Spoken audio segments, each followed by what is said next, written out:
harte welkom bij de uitreiking van de Limburgse Popprijs 2025.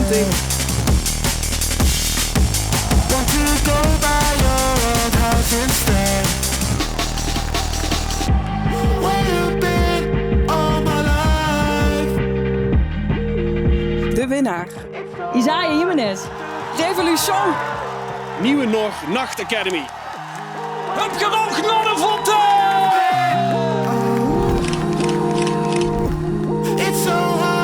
De belofte van 2025 is Mazou!